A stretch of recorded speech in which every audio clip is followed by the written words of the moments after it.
택시 운전하다가 멈춰서 막 어디 가냐고 창문 내려서 말하고 하는데 위스키나 이런 것도 보면 주세요. 되게 고급 술인데도 한 대여섯 군데 돌아다니면서 일본의 최고의 마제소바를 한번 찾아보자, 이 컨셉의 여행을 한번 해보고 싶다는 생각을 하고 있습니다. 유튜브 컨텐츠로 하실 생각 없으세요? 일기장처럼 이제 저만 볼 수 있을 것 같아가지고 다른 사람도 봐야 되는데.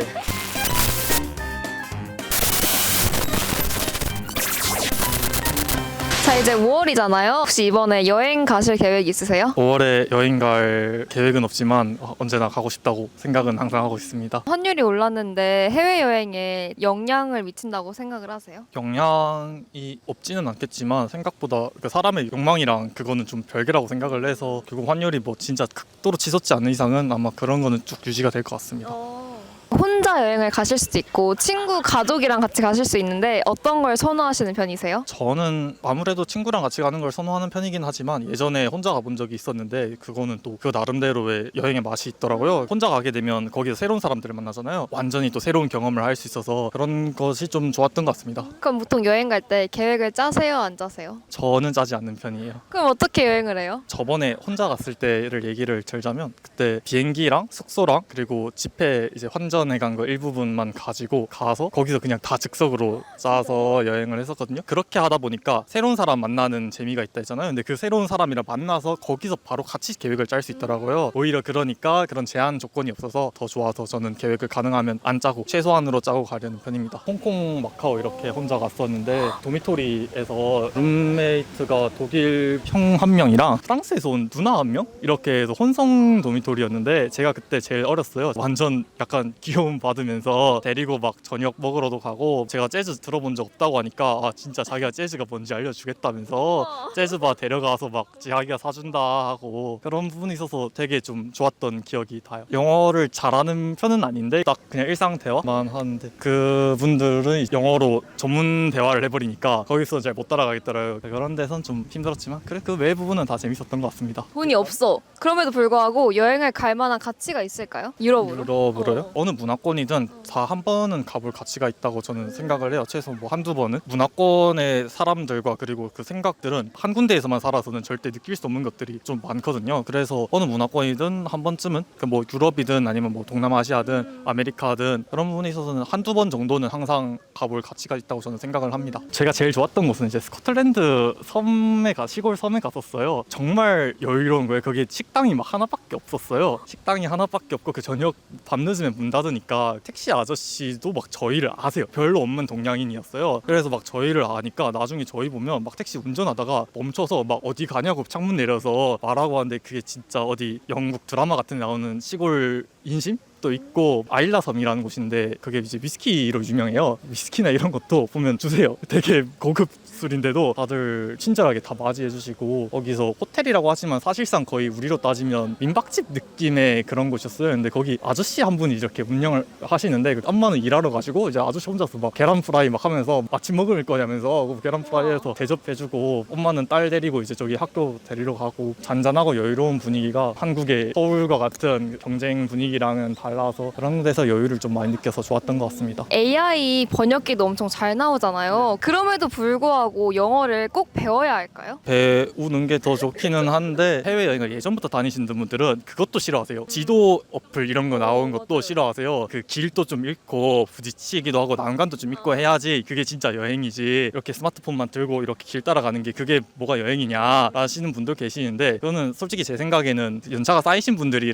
그렇게 즐긴 거고 영어 필요하고 배우면 좋은데 이런 AI 통역이나 이런 게 나왔기 때문에 그 진입장벽을 훨씬 낮춘 거는 사실이기 때문에 이런 현상 자체는 전 좋은 현상이라고 저는 생각합니다. 저희 이제 5월이잖아요. 날씨가 너무 좋은데 해외여행이나 국내 여행 계획이 있으세요? 일단 해외여행은 계획이 아직은 없고 5월에 연휴가 있잖아요. 가족들끼리 가족여행을 지금 계획하고 있습니다. 어디로 가세요? 지금 아직 미정이어서 네, 부모님이 빨리 장소를 정하려 해가지고 동생한테 정하라고 떠밀러둔 상태입니다. 동생한테 나 정하라고? 그럼 보통 여행 여행을 갈 때 가족, 친구, 혼자 이렇게 가는 방법이 있는데 보통 어떤 걸 선호하세요? 저는 아직 20대다 보니까 친구들이랑 가는 게 정서적으로도 맞고 좀 더 재밌는 것 같아요. 친구랑 갈 때는 계획을 어떻게 짜세요? 저희는 친구들이랑 갈 때 친구들끼리 꼭 가고 싶은 곳들을 이렇게 하나씩 말한 다음에 특별한 계획을 짜진 않습니다. 장소들만 이렇게 저장해 뒀다가 그냥 즉흥적으로 그날 가고 안 가고 이렇게. 그러면 해외여행을 갈 때도 그렇게 즉흥으로 가시나요? 그래도 해외여행은 국내 여행보다는 좀 더 준비를 하는 편이긴 한데 구체적으로 뭐 몇 시에 어디 갈까, 첫째 날에 어디 갈까 이렇게 짜지는 않고 영국을 간다고 하면은 첫째 날엔 뭐 축구장 가고 싶다 이렇게 안 짜는 게 아니라 그냥 난 한번 축구장 가보고 싶다 이렇게 말하고 조합해서 그날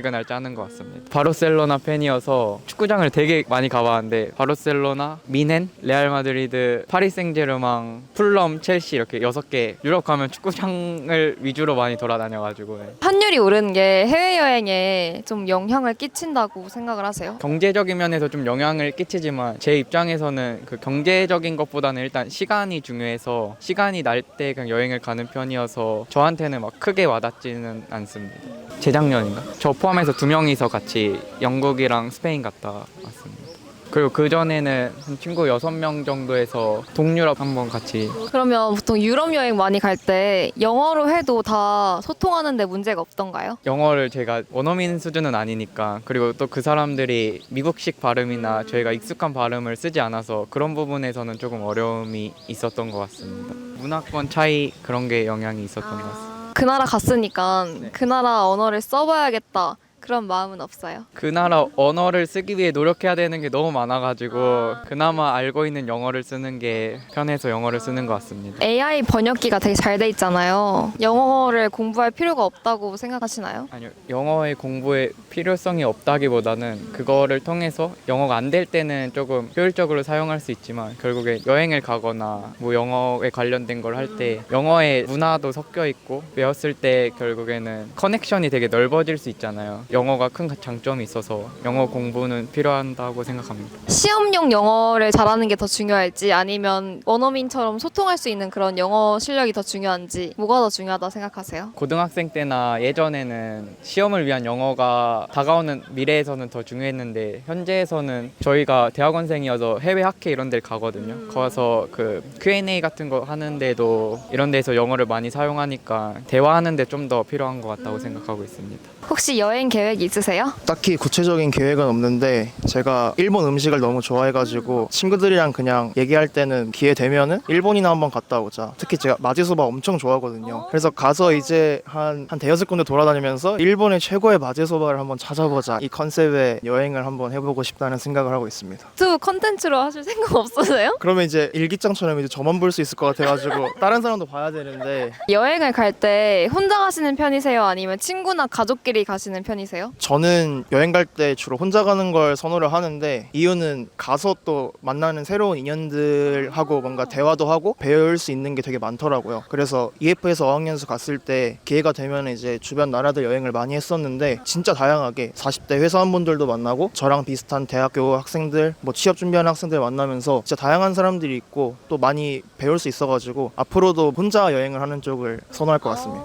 외국 숙소를 썼을 때 만나셨던 분들은 당연히 이제 영어를 썼고 영어로 말을 걸었을 때 대답을 하면은 되게 좋아하시더라고요. 한번 그 터키에 갔을 때 터키 하면 또 이제 카이막을 이제 꼭 먹어야겠다 해서 카이막 집을 갔는데 갑자기 이제 옆에 계신 그 터키 분이 뭐 어디서 왔어? 이래가지고 한국에서 왔다 해서 막 이렇게 몇 마디 했는데 마지막에 브로 이러면서 이제 너 되게 프렌들리하다. 자기가 요거트 하나 사주겠다. 요거트 결제하고서 이제 탁탁 하고 딱 가시더라고요. 그것도 되게 재밌었던 경험. 먹는 거 되게 중요하게 생각하고 그 랜드마크 같은 거 보는 거보다 사람들이 어떻게 사는지 보는 걸 되게 좋아하거든요. 갈 때 막 여행 계획 같은 거 많이 안 세우고 첫날에는 웬만하면 그냥 이렇게 도시 걸어다니면서 사람들 많이 몰려 있으면 뭐 거기도 한번 가보고 그런 식으로 여행을 하는 편입니다. 그 나라를 갔으면 현지인이랑 대화를 해야 될 거 아니에요? 영어를 쓰시는 편이세요? 언어는 아무래도 할 줄 아는 게 영어밖에 없어서 영어를 선호를 하는데 전 그래도 최대한 인사, 감사합니다, 뭐 맛있어요 귀여웠어요, 이뻐요, 잘생겼어요 한 이 정도는 이제 학습을 해가지고 가서 이제 최대한 활용을 하려고 노력을 하는 편입니다. 그 해외에서 영어로 의사소통할 때 소통이 안 돼서 민망했던 경우도 있었어요? 원래는 되게 영어를 말하기 전에 막 생각도 많이 하고 그러는 편이었는데 최근에는 좀 바뀌어가지고 사실 그 알아듣기만 하면 되잖아요. 그래서 그냥 내가 틀려도 너가 알아서 잘 알아들으면 되지 이런 마인드가 조금 생겨가지고 그런 거는 많이 신경을 안 쓰는 편입니다. 요즘에 AI 번역기 이런 게 되게 잘 나왔잖아요. 그냥 핸드폰만 들이대도 다 번역을 해주는데 그럼에도 불구하고 영어를 굳이 배워야 할 필요가 있을까요? 사실 이 소통에 있어서는 언어도 중요한 요소지만 비언어적인 요소가 엄청 중요하다고 생각하거든요. 아무래도 번역기를 돌리면 표정이나 목소리 톤 이런 거를 전달할 수가 없어가지고 진실된 소통을 하지 못하는 것 같아서 언어를 배워야 된다고 생각을 합니다.